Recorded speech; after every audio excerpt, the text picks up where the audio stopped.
earlier programs on mathematical modelling have all involved applications of mathematics that have been developed quite recently. But now we're in a much more classical field, the application of mathematics to engineering.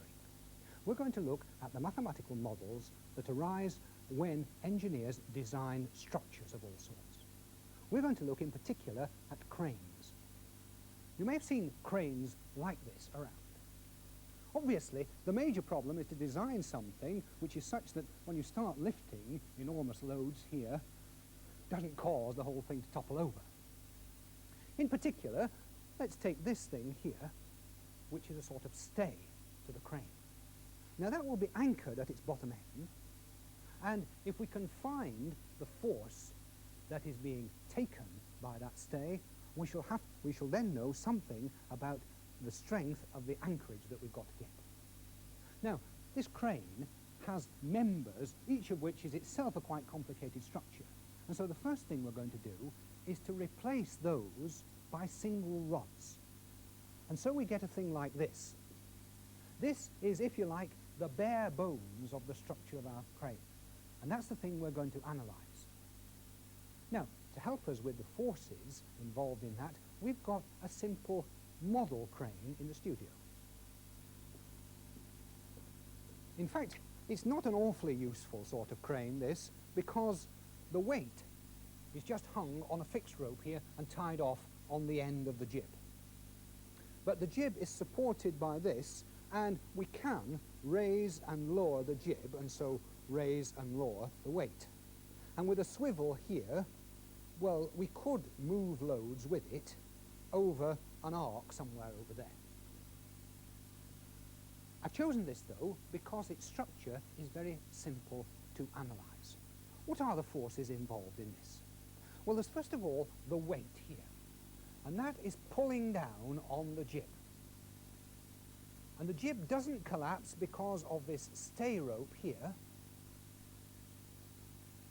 That stay rope, in turn, is tugging at the top of this post here, and the force with which it's trying to pull it over is being taken by these two struts here, which are pulling down this way. So, those are the forces, and to start the analysis, here's Graham Reed. Well, this is a two-dimensional version of that crane. And the problem, as Stuart just said, is to determine what the force is being exerted by this support on the base here. Now, we're going to make various assumptions. And the first assumption is that this structure is free to move, is freely pivoted. Like this. Let me show you. If I move this support and let it go, you can see the whole thing is free to move. Now, that corresponds to a structure which is so-called pin-jointed. In that case, here, for example, there would be a single force acting on the jib, and that comes in the analysis later. That's the first assumption. And the second assumption is that the weight here, being attached to the crane, is much larger than the various components of the crane. Now, the strategy that we adopt to do this analysis is to start at this end with the thing that we know, the weight being attached, and work our way round the structure until we get back to this end, the thing we want to know, the force being exerted by this support. Okay, then let's move on to the mathematical model. Well, here's our mathematical model, and you can see it's made up of lines, rather thick lines as it happens, because we want you to see what's going on. And let me attach the thing that we know, the force at that end. And in fact, I've chosen a force of 1, 2, 3 units. The arrow here represents the force in magnitude and direction. Now we're going to analyse it, to start to analyse it anyway, by looking at the forces being exerted on the jib at this end. Well, I know there's another force. I know that the stay rope is exerting a force in that direction. I know its direction, but I don't know its magnitude. I also know that these two forces will combine together to give me a resultant. Let's suppose like that. So that's the resultant force at that end of the jib. Now, at the other end of the jib, you remember I mentioned a moment ago, there's another force like that. Now you can see I'm in a situation here where I've got a body with two forces acting on it, and we know that one of our principles says that if you've got two forces like this, they must be equal in size, opposite in direction, and act along the same line, because the jib isn't moving. So we know that they look like this. They must be like that. So I know that the resultant force at this end of the jib is along the line of the jib. And I can use that fact, together with another principle, that is the principle of the parallelogram of forces, to determine the sizes of the forces at that point. We know the size and direction of this force. And we know the direction of this force, but not its size. From the parallelogram rule, we know their resultant will look like this. Different sizes for this force give different directions for the resultant.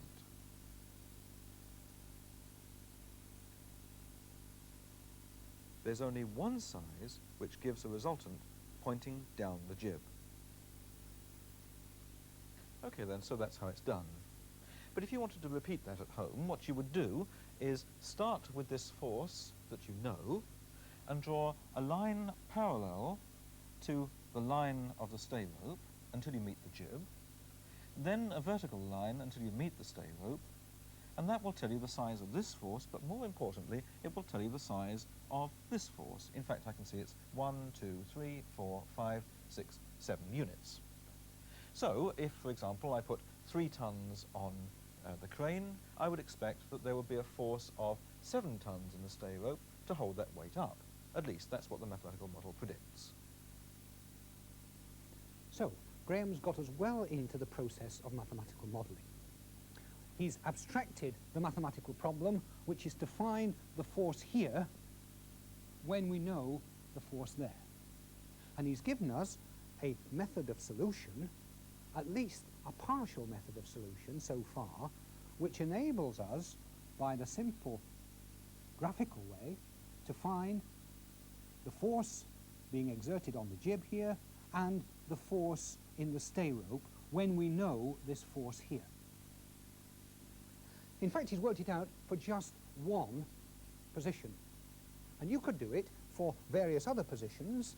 For instance, down here, you'd have a parallelogram like that, and with the jib right up there, you'd have a parallelogram like that. And if you do this, you discover the way, for instance, in which the force in the stay rope varies, even though you've got the same 3 tons hung on there for various positions of the jib. But the position of the jib that he took was this one, and in this he said, if we've got a 3-ton weight on there, then the force will be 7 tons, which is being supplied by this stay rope.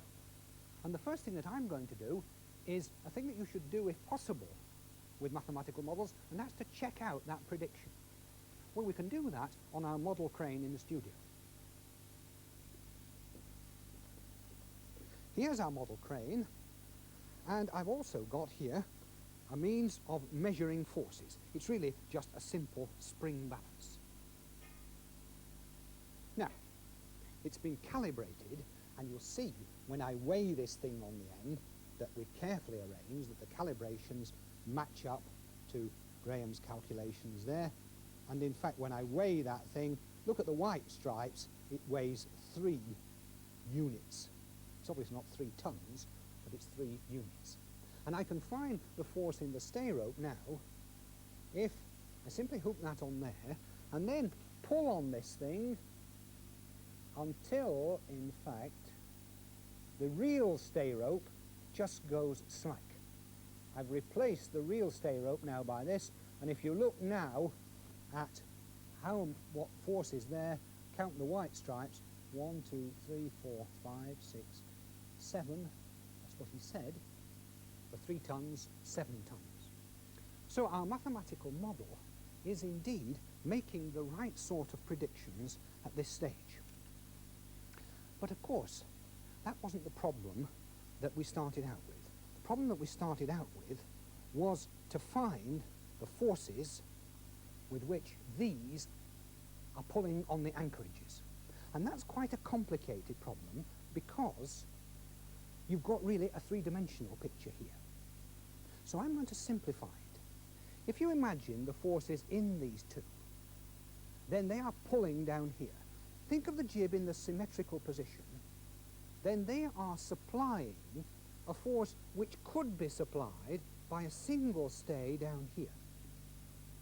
So I'm going to ask Graham in a moment to solve the thing with a single stay, because that is really now a two-dimensional problem, and there's no conflict now between that two-dimensional problem and Graham's two-dimensional diagram. So we'll let him go on with the analysis. Well, you remember where I got to. A force of 7 units pulling on the jib in that direction.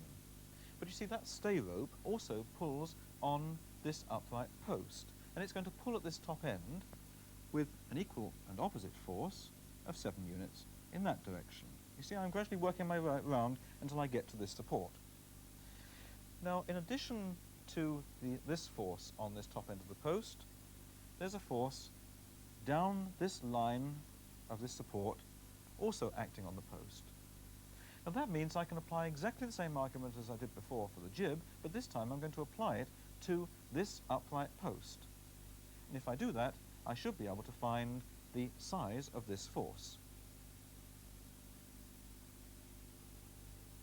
We know the size and direction of this force.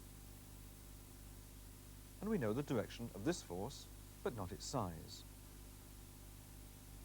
By the parallelogram rule, we can form their resultant. And the resultant must act down the line of the post.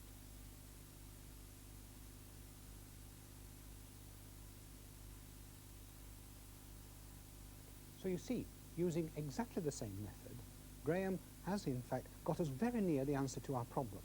It's a bit like doing a crossword, this. Having got the answer there, you transfer that answer to there, and then you can get a better chance of solving the thing at that point, and indeed he's found that this should be 9 tons with the jib in this position.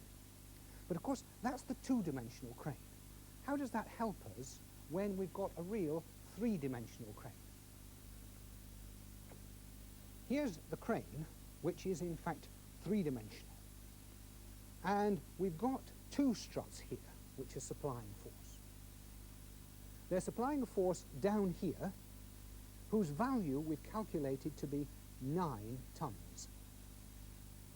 Well, in fact, that force is in the plane of these two, so we're back to 2 dimensions, the two-dimensional plane being here. And all we've got to do, in order to find those forces, is to put that on there and ask that that 9 tons shall be supplied by these 2. And it's a simple parallelogram job again, in order to find the forces here and here, which are being supplied by these 2. And those, of course, in turn, are the forces with which they are pulling at the anchorages. In making up this mathematical model, we have in fact made a number of assumptions. The assumptions are to do with, first of all, pin jointing. Secondly, we assumed that the weight of the jib was negligible compared with the weight that was hung on the end of it. And then the method we used was a graphical method. Now, what about those assumptions and that method when it comes to real engineers? Well, we've got in the studio Mr. D.V. Edge from Wharton Cranes in Stockport. Their firm make cranes, and I'm going to ask him to make some comments on what we've done so far. Well, the method of assuming pin joints is a perfectly normal one in calculating the forces involving the members. So that an engineer would in fact assume pin joints, even though they might be welded or something like that. Yes, initially he would consider that all the joints were pinned to establish the forces, and then later he may change his thinking in terms of loads which are not concentric. His first assumption will be pin joints. Right. Now the second thing was this graphical method. Everybody thinks that everything's done by computer these days. Well, I can assure you, Stuart, that everything isn't done by a computer. The time and cost of programming in computer time is such that unless the problem was repetitious and involved a great deal of a designer's time, that the designer would resort to the simple solution shown by your graphical method. So he would draw diagrams of the same sort. He would draw diagrams exactly as you've drawn diagrams. Yeah. And then perhaps the third thing, which was the assumption that the jib of this crane had a weight which was negligible compared with the weight to be hung on it. What about your engineers now? Well, initially, he must assume weightlessness in order to keep the problem simple. In an engineering office, he would do one or two simple force diagrams in order to establish the load in the member, and from that, he would then determine the amount of metal required to withstand that load. Now, in doing that, of course, he has now created a method of calculating the weight, and he can then include that weight in future calculations. So he starts with an assumption of weightlessness and includes the weight the second time round. Second time round. So, would you like to just make some general comment on what we've done so far?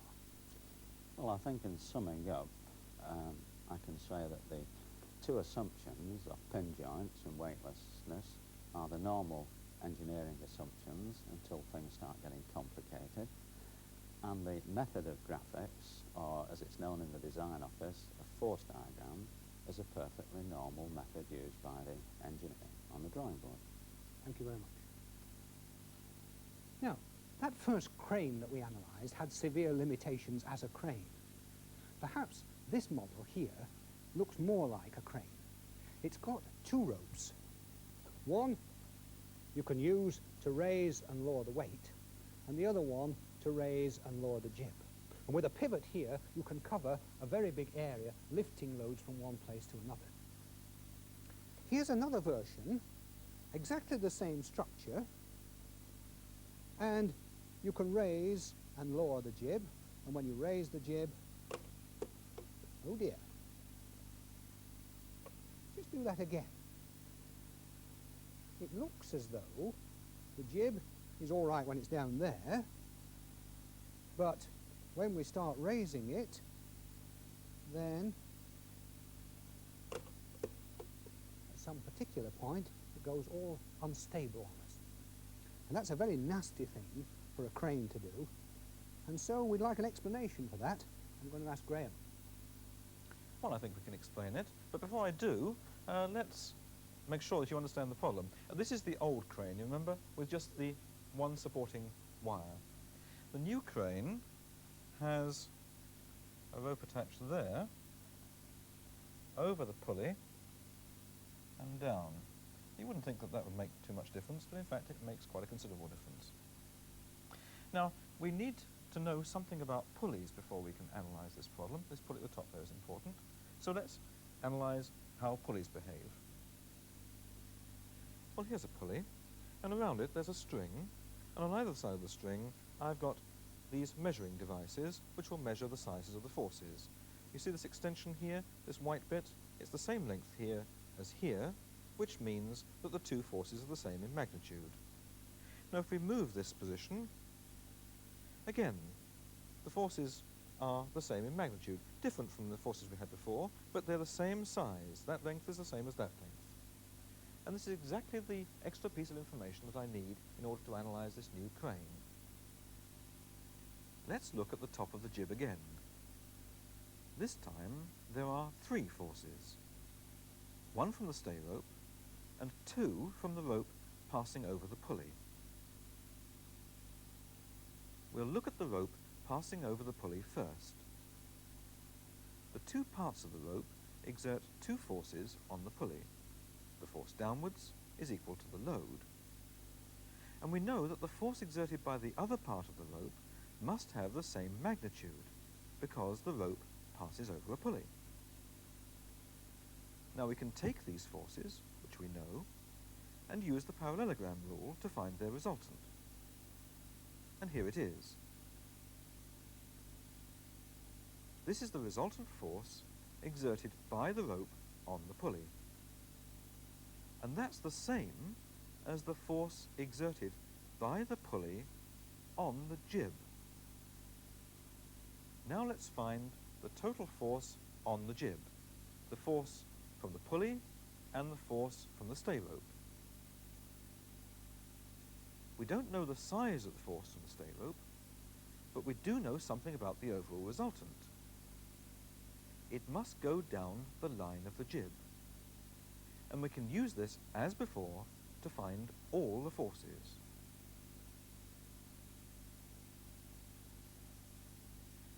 But what happens if the jib is wound up to a higher angle? Well, let's do the analysis again. These are the forces exerted by the rope over the pulley. And this is their resultant, which again is the force exerted by the pulley on the jib. Now let's combine that with the other force on the jib, the force exerted by the stay rope, and look at the overall resultant.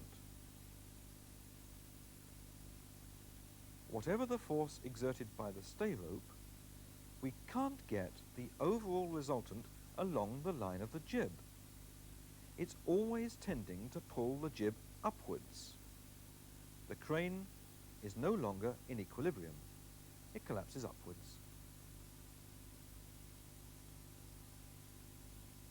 Well, let's lower the crane again and watch what happens to the forces as we wind the jib up.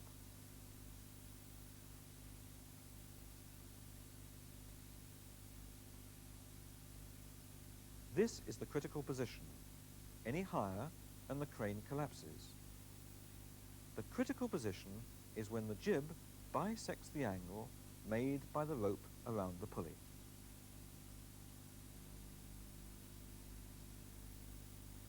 Well, I don't know about you, but I found that explanation very satisfying. That rather wild behaviour of our little crane there is predicted by our simple mathematical model.